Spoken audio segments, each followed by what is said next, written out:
오늘의 사연 시작합니다. 안녕하세요. 저는 아들 하나 키우고 있는 싱글맘입니다. 결혼 전에는 말 그대로 일에 미쳐 살다가 남편을 만나 가정을 꾸리고 살게 되었는데, 물론 허심탄회하게 말해서 남편하고 사는 동안 매일같이 웃으며 좋은 일만 있었던 건 아니에요.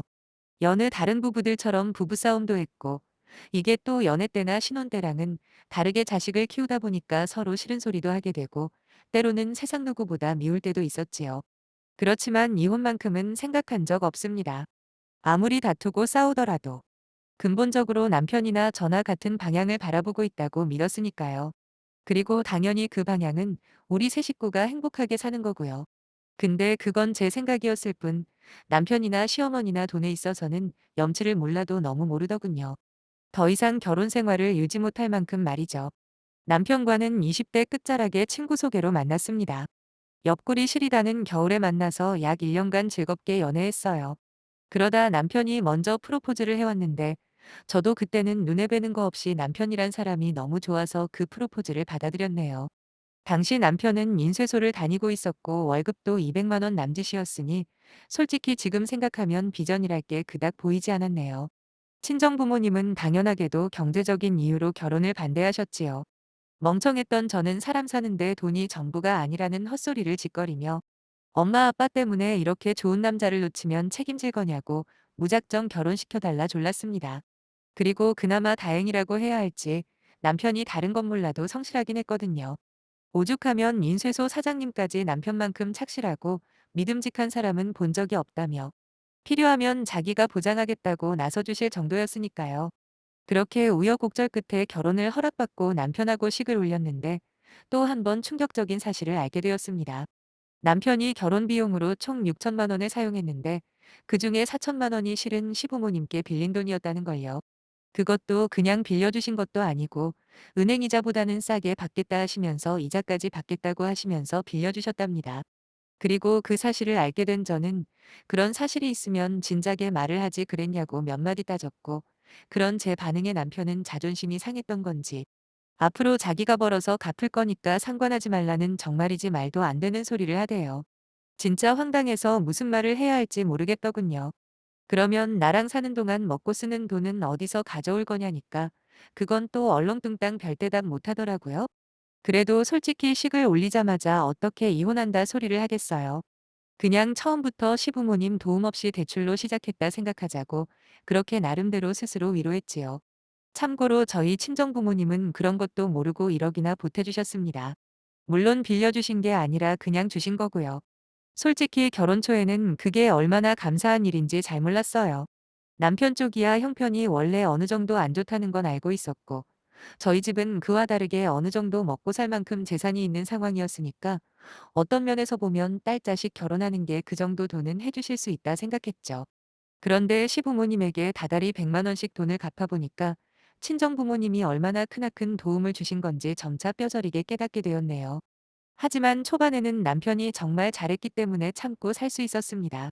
특히 다른 건 몰라도 남편이 저희 친정 부모님에게 엄청 싹싹하게 잘했거든요. 시부모님 댁보다 친정집이 훨씬 가깝긴 한데, 그렇다고 해도 와이프 없이 혼자 처가에 방문하는 게 그리 쉬운 일은 아니잖아요. 하지만 남편은 자기 쉬는 날 친정집에 가서 저희 엄마한테 점심 얻어먹으러 왔다며 이야기 상대를 해드리기도 하고, 운동이라면 질색팔색을 하는 주제에 저희 아빠가 산에 다니는 걸 무척 좋아한다는 걸 알고는 일요일 아침에 종종 아빠랑 등산을 다녀오기도 하더라고요. 막말로 내 부모한테 잘하는 남편 싫어하는 여자가 어디 있겠습니까? 그러니 미운 구석이 있더라도 참고 봐줄 수가 있었던 거죠. 그러다 재작년 초 남편이 일하던 인쇄소가 문을 닫게 되었습니다. 남편은 평생 일이라고는 인쇄소 일밖에 모르다 보니 어쩔 줄을 몰라 하더라고요. 그리고는 다른 집 남편들처럼 대리운전이라던가 택배일같이 소위 진입장벽이 낮은 일부터 손떼기 시작했어요. 근데 다들 아시겠지만 요새 그마저도 포화 상태라 쉽지 않은 상황인 것 같았어요. 나름 이일저일 성실하게 시도하긴 했지만 안정적인 자리는 좀처럼 구하기 힘들었고, 그렇게 한 달, 2달 지나면서 뭐랄까 급격히 침울해져만 가더라고요. 남편 기죽을까봐 저도 터놓고 말은 못했지만, 옆에서 지켜보는 제 스트레스도 이만저만이 아니었습니다. 애는 한 살 한 살 먹어가면서 돈 나갈 때는 늘어만 가지. 거기다 노후 준비도 미리미리 해야 하는데 부부 중에 한쪽 수입이 흔들려 버리니 진짜 난감하더라고요. 결국 이런 저희 상황을 눈치채신 친정아버지가 한 가지 제안을 하셨습니다. 남편더러 아버지가 하는 일을 한번 배워보지 않겠냐고요. 저희 친정아버지는 거의 30년 가까이 인테리어 사무실을 운영하고 계십니다. 저도 아버지 사무실에서 일하고 있고요. 도배나 시공 쪽은 아니고 주로 사무실에서 손님들 상담이나 공사 견적 내는 그런 일을 하고 있어요. 친정아버지는 어차피 제가 물려받을 사무실이니 이참에 사위도 배워두면 나중에 크게 도움이 되지 않겠나 생각을 하신 것 같았습니다. 그리고 다행이라고 해야 할지 남편은 흔쾌히 좋다고 말하며 바로 이튿날부터 저희 친정아버지 사무실로 출근하기 시작했지요. 길다면 길고 짧다면 짧은 기간이지만 그동안 남편의 축 처진 모습만 보다가 모처럼 의욕 넘치는 남편을 보고 있으니 저도 덩달아 기분이 좋았습니다. 한동안 남편은 특유의 성실성과 착실함으로 친정아버지가 알려주는 크고 작은 기술부터 하나씩 배워나갔고 처음엔 겸손하게 잘 배우는 것 같더라고요.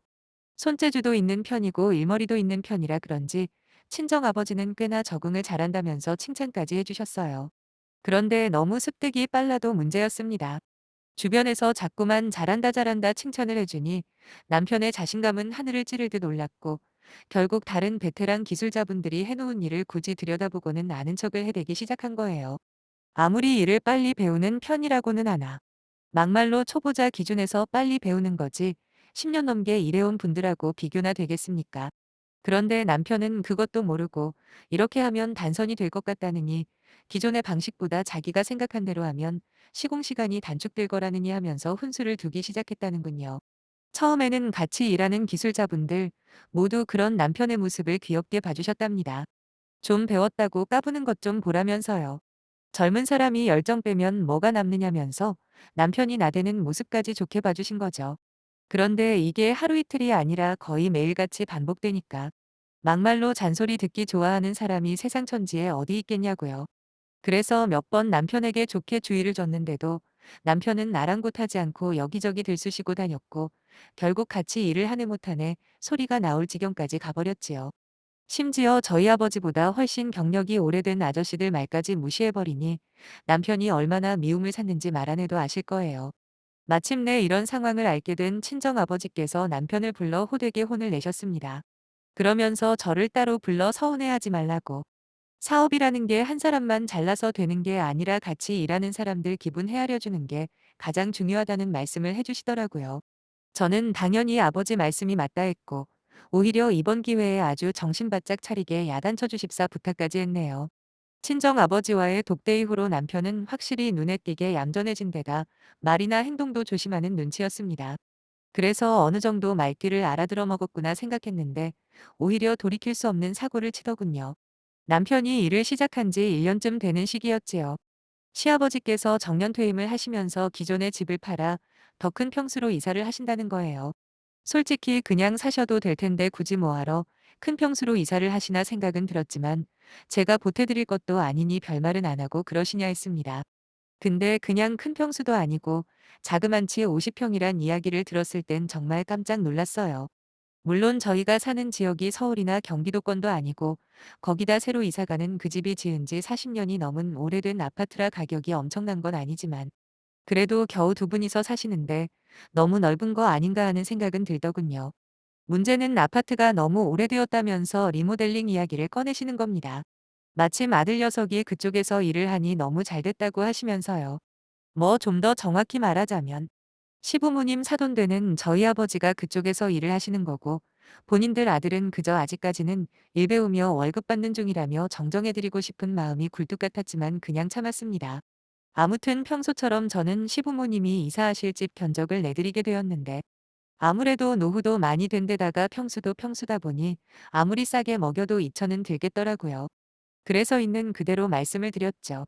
어머님은 너무 비싸다며 처음엔 곤란한 기색만 보이시다가 급기야 저한테 화를 내시는 게 아니겠습니까? 돈이 그렇게 좋으냐고 하면서 어떻게 시부모를 상대로 장사를 하려드냐고 말이죠. 아니 막말로 제가 어머님더러 저희 아버지 사무실에다가 공사를 맡겨달라 부탁을 한 것도 아닙니다. 본인이 굳이 저희한테 의뢰를 맡겨놓고 남겨먹네 어쩌네 말씀을 하시니 어이가 없더군요. 그래서 저는 어머님에게 차라리 다른 곳들도 가보시고 여러 군데서 견적을 내보시라 했습니다. 하지만 저희 어머님은 어쩐 일인지 죽어도 다른 데다 견적을 알아보지는 않으시는 거예요. 오죽하면 제가 신우한테도 전화를 해서는 어머님 댁 리모델링 하는 거 다른 데다 좀 물어보라고. 나는 나대로 부담스러워 죽겠다는 소리까지 했다니까요. 그러자 신우 입에서 본심이 튀어나오더라고요. 가족끼리 남겨 먹으려 애쓰지 말고 딱 반값에 해주면 안 되겠냐입니다. 솔직히 제가 2천만 원의 견적을 낸 것도 거의 남는 거 생각하지 않고 최대한 타이트하게 잡은 거예요. 아무렴 시부모님 댁 리모델링 하는데 어떻게 곧이곧대로 받겠어요? 근데도 반값으로 후려치려는 신우나 시어머니가 너무 얄밉더라고요. 저는 그럼 다른 데다 맡기시라 이야기하고 그냥 전화를 끊어버렸는데 그날 남편이 들어와서 한다는 말이 자기가 월급을 안 받을 테니까 어떻게 안 되겠냐 사정을 하는 겁니다. 진짜 황당한 소리도 작작하라고 당신이 이번 달 월급을 안 받으면 우리 생활비는 뭐 땅 파서 나오냐 따졌지요. 남편은 버럭 소리를 지르면서 그럼 자기더러 어쩌라는 거냐 오히려 화를 내더군요. 결국 저희 친정아버지 귀에까지 이야기가 전달이 되었고 저희 아버지께서 시부모님을 직접 만나 그러셨대요. 아파트 자체가 너무 오래돼서 비싼 돈 들여서 리모델링 해봐야 나중에 그 돈 건지기 힘들다고요. 차라리 도배랑 장판, 그리고 정 못하면 샤시 정도만 교체하시라고. 그것만 해도 보기에는 완전히 새 집처럼 보일 거라 설득을 하셨지요. 그리고 돈은 재료비만 딱 받겠다고 하니 어머님도 더는 억지를 쓰지 못하신 눈치였습니다. 여기까지는 뭐 저도 아버지 의견에 적극적이지는 않지만 나름 최선이었다고 동의했거든요. 그런데 황당하게도 남편을 통해서 어머님이 보내오신 돈은 재료비의 절반밖에 되지 않았고 더 이상 좋게 대해봐야 소용없겠다. 판단한 제가 전화해서 따지자 어머님은 당당한 태도로 작업을 당신 아들 보내랍니다. 설마 아들이 엄마한테 돈을 받겠냐면서요. 아주 결혼 초부터 자기들 입맛대로 돈 계산하는데 아주 진절머리가 나더라고요. 지난번에는 남편이 자기가 월급을 받네 안 받네 헛소리를 하더니 그때부터 벌써 어머님하고 쑥덕쑥덕 했던 게 있구나 싶었네요. 황당하기도 하면서 또 동시에 친정아버지 얼굴을 어떻게 보나 싶었어요. 아니나 다를까 친정아버지도 이 이야기를 들으시고는 고개를 절레절레 내저으시더니 그냥 이번엔 그렇게 하자고 대신 저더러 다음부턴 시가 쪽이랑 돈 1원 한 푼 여기지 말라시대요. 결국 저는 반값만 입금받고 작업은 남편 혼자 보냈습니다.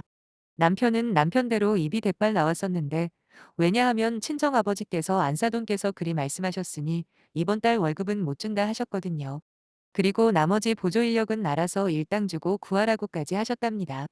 그래도 양심은 있었는지 서운하다 어쩐다 궁시렁거리지는 않았어요. 하지만 진짜 사단은 얼마 후 벌어졌지요. 남편이 초보 한 명을 사비로 구해서 공사를 했는데 자신만만하던 태도와는 달리 아주 개판을 쳐놓은 모양이더라고요. 샤시도 엉망으로 설치한 데다가 도배해놓은 데는 군데군데 붕 떠버리고 또 장판은 장판대로 여기저기 다 울어서 보기 흉하게 돼버렸답니다. 시어머니가 불같이 화를 내길래 저도 불이 나게 찾아가서 직접 보고 왔는데 한마디로 부실공사 그 자체더군요. 어머님은 집안 꼴을 이래놓으면 어떡하냐면서 갑자기 저희 친정아버지더러 물어내라 억지를 쓰기 시작하셨어요. 평소 같으면 깍듯하게 사과부터 했을 아버지였지만 그동안 참아오신 것도 있고 해서 아버지 역시 화가 많이 나 있는 상태였거든요. 아버지는 환불은 무슨 환불이냐고 사부인이 요구한 대로 전부 해주지 않았냐. 그러니 따질 거면 아드님한테 가서 직접 말씀하시라 받아쳤습니다. 그랬더니 어머님은 앞길 창창한 당신 아들 데려다가 제대로 일도 안 가르치고 뭐 했냐며 막말을 하시더군요.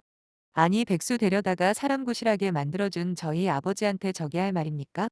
옆에 있던 저도 도무지 참을 수가 없다 싶어 어머님에게 무슨 말씀을 그리 하시냐 받아쳤습니다.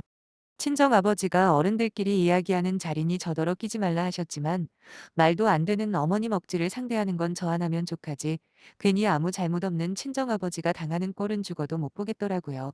그 와중에 남편은 자기가 모든 사태에 책임자면서도 그저 자기 엄마 옹호하기에 급급할 뿐 저희 아버지한테 말이라도 죄송하다 한마디를 하지 않았어요. 심지어 이럴 거면 이혼한 해 만에 남편이 협박하듯 말을 꺼내는데 아마 남편은 오래전부터 확신을 가져왔을 겁니다. 제가 어떻게든 애 때문이라도 잘 살아보려고 웬만한 일에는 참고 지냈으니까 아마도 이혼하자는 소리를 들으면 움츠러들 거라고 말이죠. 남편의 예상과는 다르게 저는 이혼 어쩌고저쩌고 하자마자 그 즉시 그러자고 맞불을 놨습니다. 아니, 오히려 무슨 일이 있어도 내가 이혼하겠다 엄포를 놔버렸죠. 막말로 번듯한 친정 있지, 나 스스로도 능력 있지, 애 하나 키우면서 못 살겠나 싶더라고요. 정말로 신기한 건 이혼이라는 말이 제 입에서 나오자 조금씩 제 마음도 그쪽으로 움직였고, 마침내 몇 달간의 신경전 끝에 협의 이혼으로 결론이 나버렸네요. 아이는 제가 키우기로 했습니다. 물론 양육비는 매달 꼬박꼬박 남편으로부터 받고 있고요. 가끔씩 한 번 더 참았으면 어땠을까, 후회 아닌 후회가 될 때도 있지만, 계속 참고 살았다면 결국 제가 먼저 스트레스 때문에 어떻게 되어버렸을지도 모르겠다 싶은 걸요. 그리고 다행이라고 해야 할지, 남편이 빠져나간 이후로 다시 아버지 사무실에는 생기가 돈다고 해야 할지, 같이 일하던 분들 모두 손발이 잘 맞으니 업무도 잘 돌아갑니다. 요즘은 손님들이 늘어난 게 확실히 체감이 될 정도라니까요. 인생사 세웅지 말하더니 막상 이혼한 이후로 솔직히 어디다 말은 못했지만, 이제는 하루하루 알차게 지내는 제 자신을 보면 놀랍기도 합니다. 아이와도 훨씬 더 좋은 것 같고요. 아이와 행복하게 사는 것만 생각하며 살게요. 감사합니다.